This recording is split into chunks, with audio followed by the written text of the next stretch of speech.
Hi and welcome back to the channel. In this video I'm going to image the North American Nebula or Caldwell 20, which is an emission nebula in the constellation of Cygnus.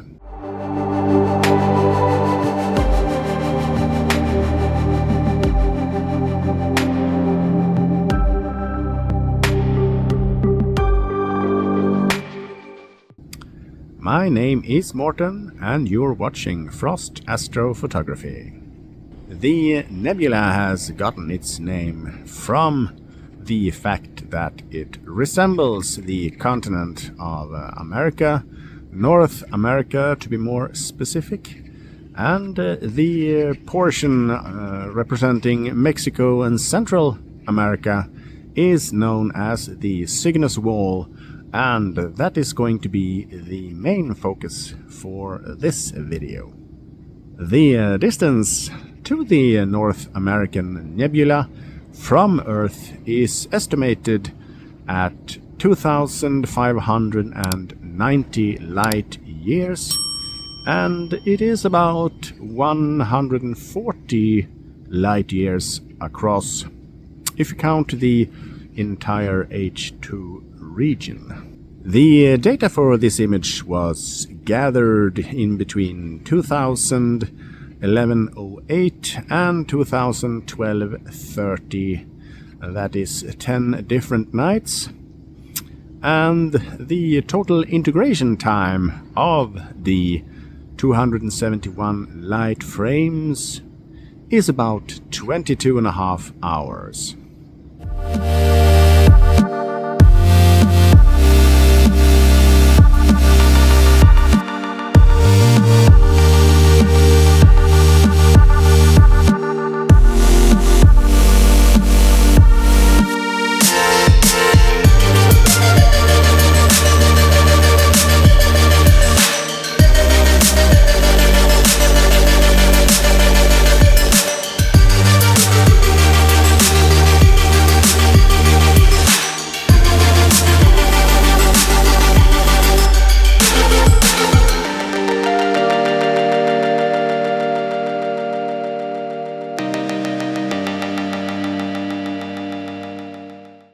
Here we have some stacked and drizzled master light frames, starting with the H alpha here, and that is 88 5-minute light frames. Then we have the oxygen 3 here, and that is 95 5-minute light frames. And the sulfur 2 here, which is also built up of 88 5-minute light frames. Now these haven't been processed at all yet. We will go through the processing steps for this image as I normally do, and we will see if we get into any things that is out of the ordinary, I would say. If you want to know exactly how to process an image like this, I have a complete step-by-step SHO astrophotography processing guide that I am including in the video description that you can watch if you want to. Take some popcorn with you or whatever. It is almost 3 hours long, but it is step by step. The total number of frames for this image is 271, and the total integration time is 22.5 hours. We're starting with the linear phase of the image processing here. I did the dynamic crop as I normally do. This is not really necessary if you just capture images over one night, or if you capture them fairly close together as I've done this time.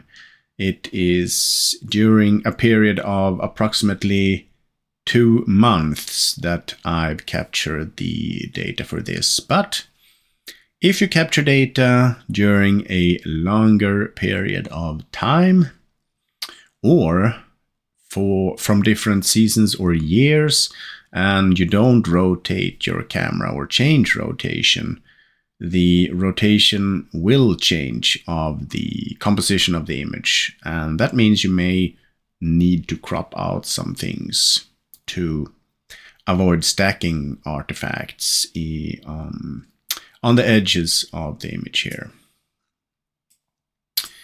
A dynamic background extraction that I normally do, you can see that this really separates the background from the nebulosity in the image here. And then I did a linear fit as I normally do, but you never see any difference between the H-alpha images because the H-alpha is always used as a reference, at least in my processing steps. Then I ran through the blur exterminator. What would we do without this tool? Yeah, I would have to buy much more expensive equipment, I would say, because this really sharpens the non-stellar objects and making the stars much smaller. I also ran through noise exterminator on the image here. Don't know if that is so much visible. A little bit. You can see that it really takes care of the noise in the image here. Let's zoom in a little bit more. And you can see here, compared to the left here is without noise exterminator, and the right here is with noise exterminator. So that, I would say, is a big difference. Well, in order to move into the non-linear phase, we of course need to stretch our images, and I have a few videos on stretching. One in particularly for the stars and how to make synthetic RGB stars. And it's also included in my longer processing guide for SHO images, of course. I will quickly go through the steps here, starting with our non-stretched star images.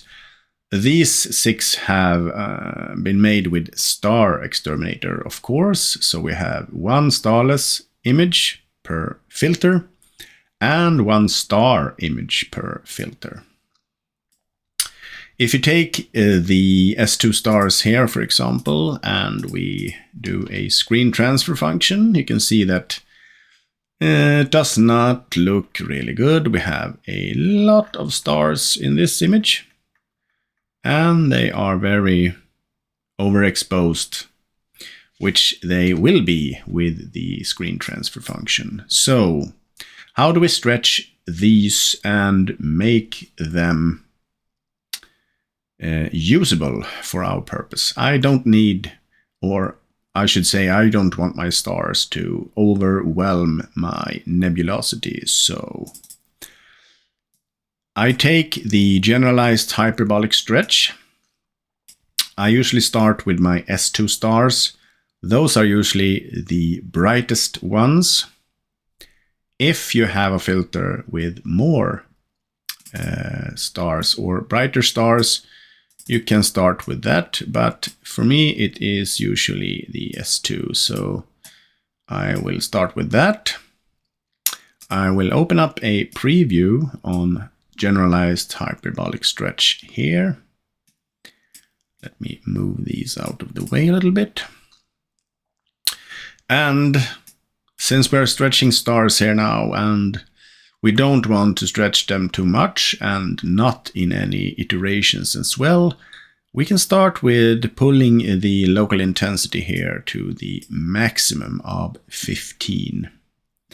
And then you can increase the stretch factor. You can see that we starting to get stars here. But as I said, I don't want stars looking like this or overexposed, so I stretch it a bit, then I identify the brightest or one of the brightest stars in the image up here to the right or down here. I can make a little preview on top of that star. You can see that it is stretched to the point of artifacts around the stars here now. So I can decrease the stretch factor here until I like it. I usually stretch it so I stretch it as much as I can without introducing artifacts or overexposure. So something like this maybe. I can go back here and see how it looks. I think it looks fairly nice. Now I don't apply it here now. I close my real-time preview here. And then I will apply this stretch by dragging the triangle onto my 3 filters. So here I have the H alpha. I drag it onto my O3. I'll just have to zoom in here and see that we are still okay. Borderline. I think we have to redo this now. And I will regret what I said in the beginning.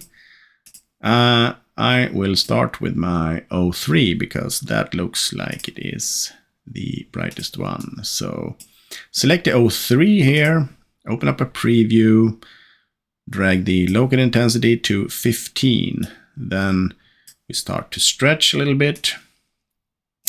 We zoom in on this area up here. And we adjust this stretch factor so that this star looks okay. We can close the preview and now we can apply this stretch to all of our 3 filters here. Like that. And now we have our stretched stars. I'm going to include them or combine them in an SHO format. For that I have to rename these for my formula to work. HA stars and S2 stars and O3 stars. You can change the formula if you want, but I think this is a faster way. And this is a formula for combining the S, H, and O filters in a way that is as close to RGB color as possible. And then we're going to color calibrate that against the Gaia DR3 SP catalog that includes spectral information, so the stars will be as close to real or RGB colors, true colors as possible. So you can just copy this formula. You can pause the video here. You see for the blue, the O3 is in there. For the green, it's a combination of all 3. And for the red, it's a combination of H alpha and S2. I run this formula and the stars have been combined. You can see that we have different colors here, but the colors aren't perfect yet. So we will name this SHO stars and save that. You can also save the stretched ones if you want to combine or manipulate them in another way later on, of course. What you need to do next in order to color calibrate this, you will need to solve the image. You go into Script, Astrometry here, and Image Solver. And here you type in the RA and declination data for your image, as close to the image as possible, of course, and the date time as close to the truth as possible. And what's important here is that you include the correct image scale and pixel size. So I click the focal distance and include the focal length of my telescope, taking account for my reducer flattener, of course.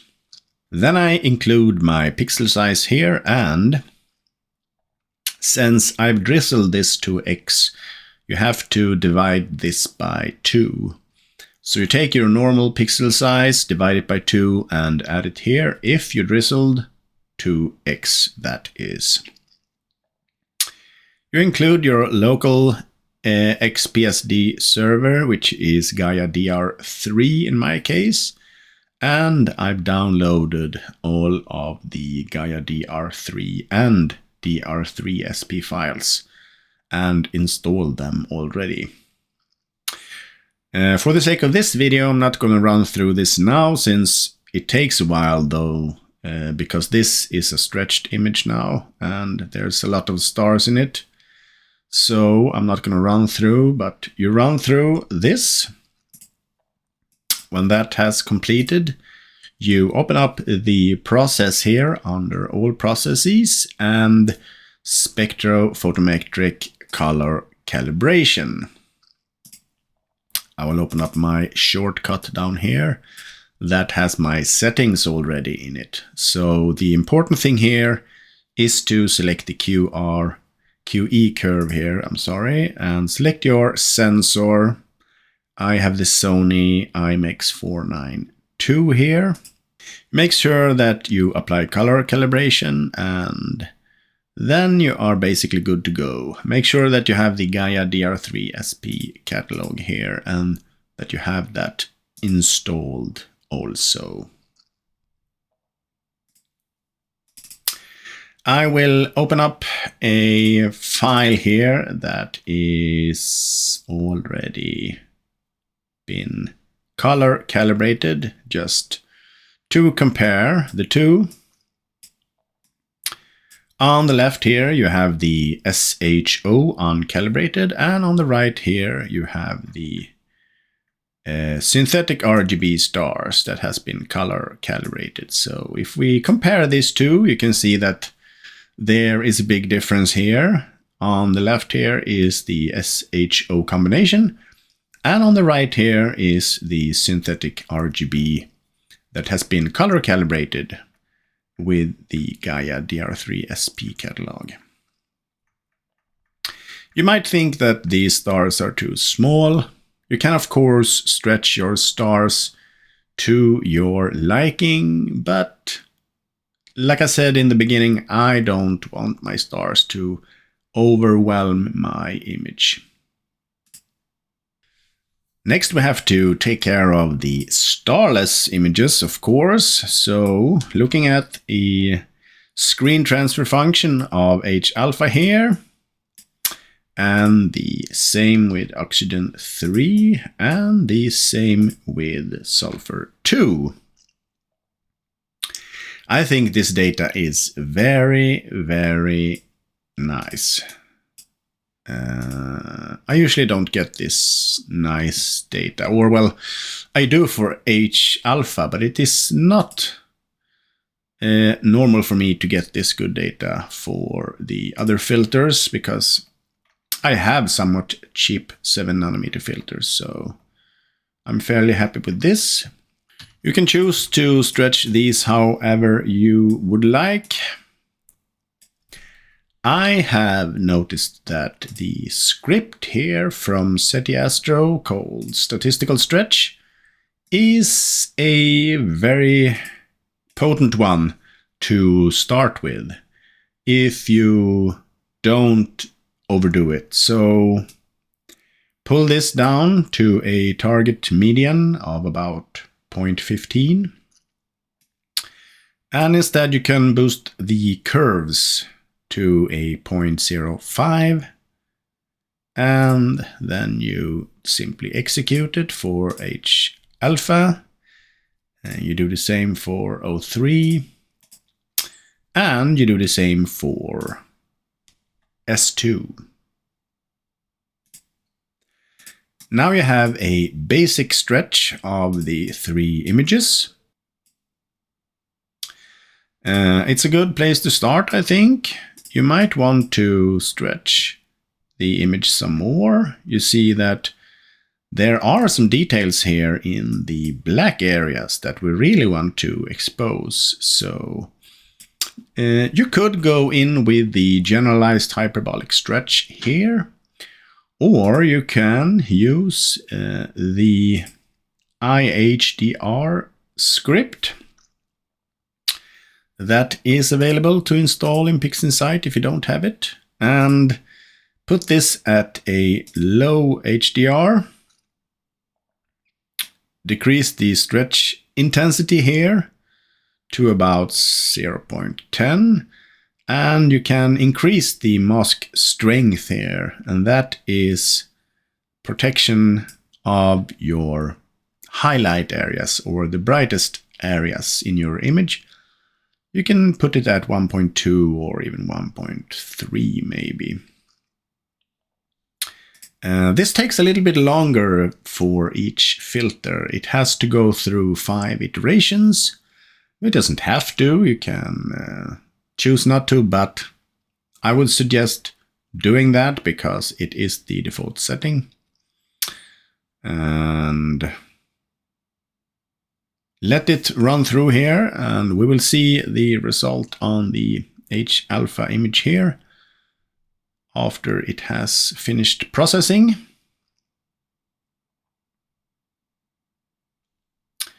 Going in for the final iteration here.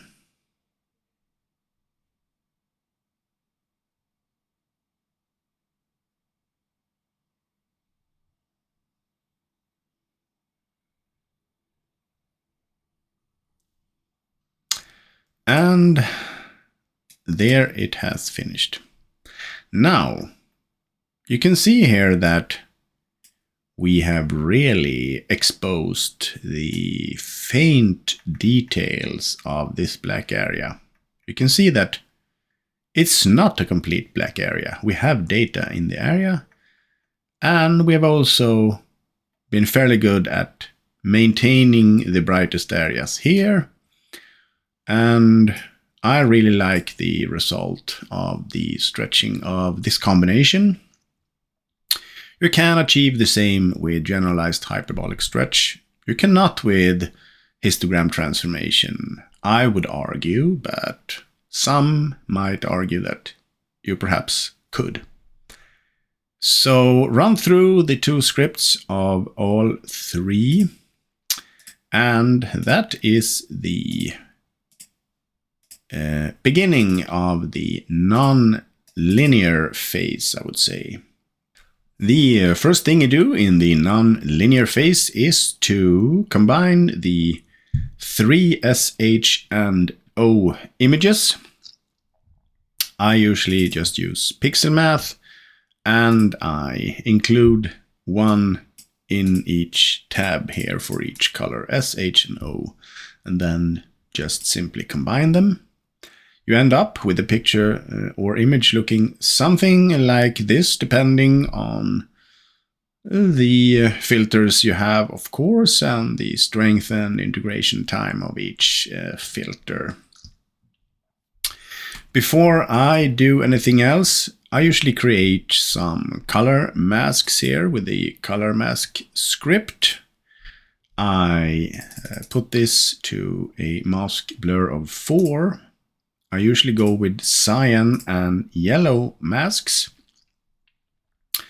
That will let me manipulate the red and blue color in the image. So create those 2 masks. Let's see now. We selected the wrong one.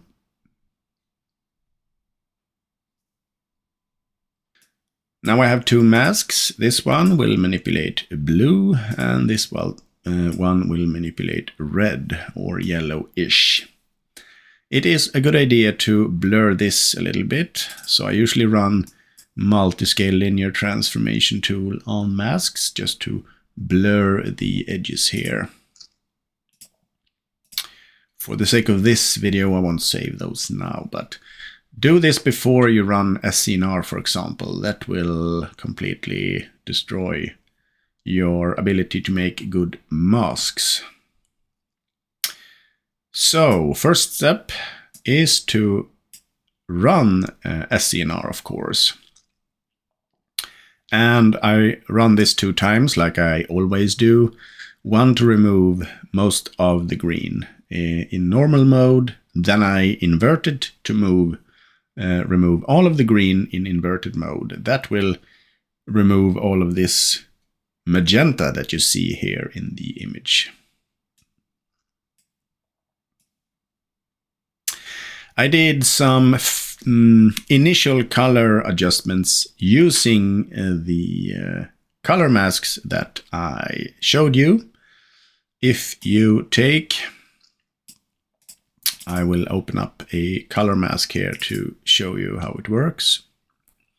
Here we have the cyan color mask. I will apply this mask here to the image on the left.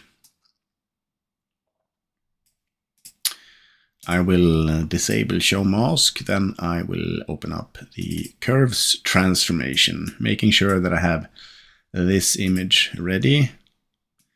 A preview here, and I can open up blue. And I can adjust blue a little bit up. I can also decrease some green and some red in the image. I can also increase some saturation of the blue and the C component here that will make it pop some more. If I use this button up to the left here, I can switch back and forth here. You can see that I've changed the blue here. I will make it a lot more blue. This time I also manipulated a little bit about for the red yellow here that I might not want. So let's just increase saturation and the C component and the blue a little bit here, and then we can shift between the two.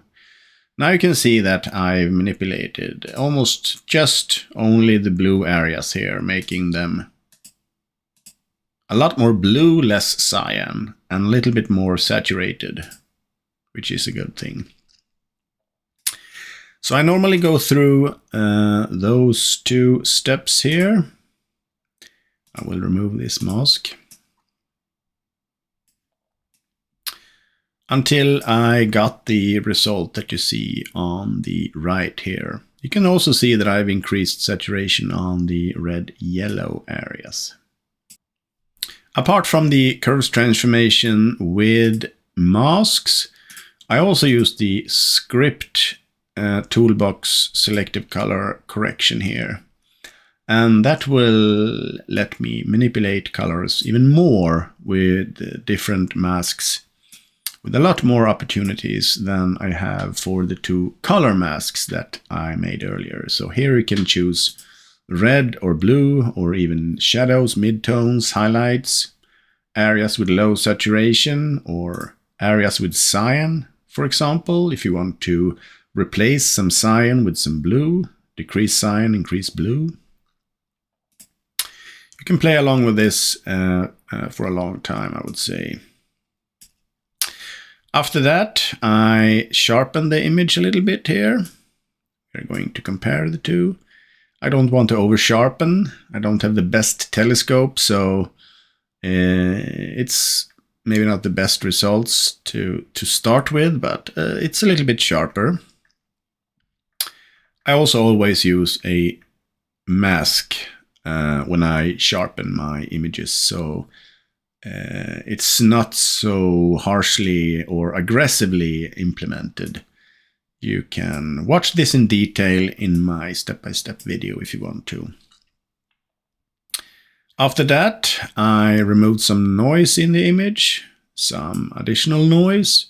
It's also applied with a mask, so it's very faint, but you can see a little bit of difference here if the YouTube algorithm hasn't removed it, so to speak. Then I used my stretched starless H-alpha to make a synthetic luminance, and that luminance I actually sharpened quite a bit. And then I used my SRGB combination tool to add that synthetic luminance to my RGB image here, making it a lot more sharpened and with a lot more contrast. And here you can see the difference between the left and right here. Here is the synthetic luminance applied, and that adds a lot more contrast between the darker and brighter areas, and it also adds sharpening.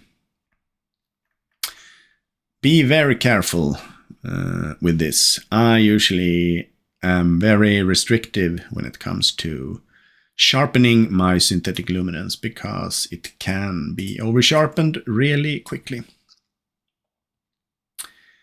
I added some dark structure enhancement with the dark structure enhancement script. There are a lot of dark structures in this image.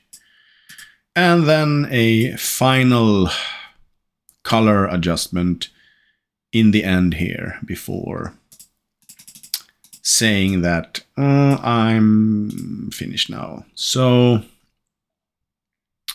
you have the final processed starless image on the right here and the first integration SHO on the left here. The final phase now is to integrate the starless image with the stars. As you remembered, we made some synthetic RGB stars here. I didn't manipulate these whatsoever after the color calibration. I simply added them with the SHO formula. I ran through the image solver and the color calibration, and that is it. I didn't reduce them anything else or more. I simply went with the stretched image that I started with. And that's why it's a good thing to stretch them to your liking to begin with. Then you don't really need to manipulate the image anymore before using it.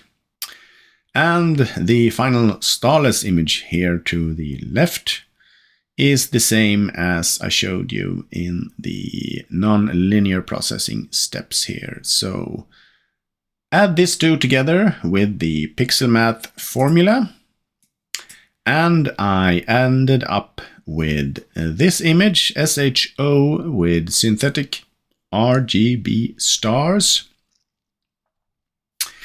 271 light frames, 22.5 hours, North American Nebula section displaying the Cygnus Wall here in all of its splendor, and the nice stars here that are visibly very dim, and one of the stars here in this dark area is the one actually illuminating all of this H2 region, although it's dimmed about 10,000 times due to the dark dust clouds that is visibly here. So we can't really see it that good, but it is actually the one responsible for illuminating this region. Enjoy this image for now, and I will see you in the next video. I still have a lot of data this season. I'm accumulating the last of the data for some interesting objects. And yeah, we will see if the second half of this season will be as good as the first half. And I will also do some reprocessing of old images and make videos to compare the two with the latest steps in my processing guide and with the latest tools.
Thank you so much for watching this video, and as always, if you like it, please give it a thumbs up and consider subscribing not to miss out on content like this. If you want to support the work with these videos, there is an option listed in the video description that you can use. And if you want to know more in detail about the processing steps taken here, don't miss out on looking into my step-by-step SHO processing guide. Until the next video, I wish you have clear skies.